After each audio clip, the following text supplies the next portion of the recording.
আসসালামু আলাইকুম। আজকে বইমেলা, পহেলা বৈশাখ।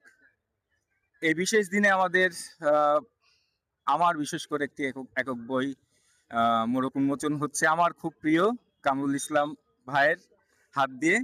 সেই সাথে অল্প সময়ের মধ্যে আমাদের অনেক অতিথি আলহামদুলিল্লাহ এখানে উপস্থিত হয়েছে। সকলকে সাথে নিয়ে আমরা আমাদের এই বইয়ের মোড়ক উন্মোচন করতে যাচ্ছি। কামরুল ইসলাম সাহেবকে দিয়ে আমার বড় ভাই, আমার ভাই, আমার সেবা সংগঠনের সহযোদ্ধা, উনি একজন সাহিত্যিক এবং আহ, আহ, গণমাধ্যম কর্মী। আমি উনার হাত দিয়ে আজকে আমার একক বই কিশোর মুক্তিযুদ্ধের গল্প লাল সবুজের জন্য মোড়ক উন্মোচন করছি।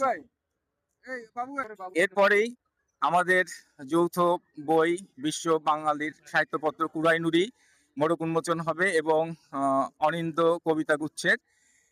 আমি প্রথমেই লাল সবুজের জন্য বইটির মোড়ক উন্মোচনের জন্য অনুরোধ জানাচ্ছি কামরুল ইসলাম সাহেবকে। ধন্যবাদ সবাইকে। আসলে এখানে সাহিত্য নিয়ে কথা বলার সুযোগ নেই, আপনারা দেখতে পাচ্ছেন সময়ের স্বল্পতা। বিভিন্ন বিষয়ে আমরা যদি অবলোকন করি তাহলে দেখা যাচ্ছে যে এখানে কথা বলার তেমন কোনো সুযোগ নেই, কারণ আমাদের পরে আরো অনেকগুলো প্রোগ্রাম আছে।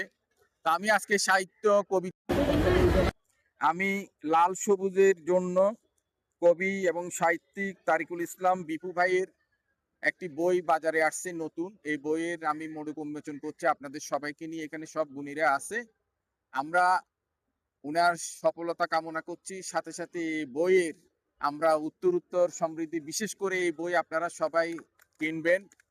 এই বইটি নতুন আসছে এইবার এই স্বাধীনতা মেলায়। উনি আজ থেকে আরো 1-1.5 মাস আগে আমাকে বলে রাখছে আমার হাত দিয়ে এই বইয়ের মোড়ক উন্মোচন করবে।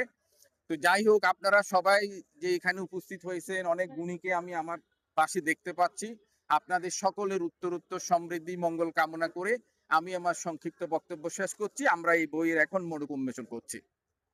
আমরা ধন্যবাদ কামরুল ইসলাম। একটা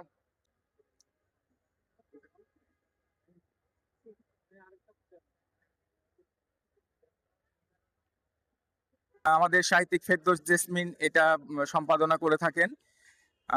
আলহামদুলিল্লাহ 17 জন লেখক, চিটাগং এর লেখক এই বইয়ে অংশগ্রহণ করেছে লেখা দিয়ে। আর অনিন্দ কবিতা গুচ্ছ বইটির মোড়ক উন্মোচনের জন্য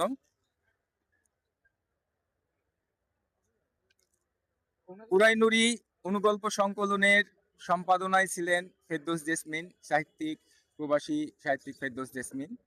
আর নির্বাহী সম্পাদক হিসেবে আমি দায়িত্ব পালন করেছি। এবার অনিন্দ কবিতা গুচ্ছ মোড়ক উন্মোচন হলো। অনিন্দ কবিতা গুচ্ছের সম্পাদনায় ছিলেন ফেরদৌস জেসমিন এবং মঞ্জুমারা সোমা।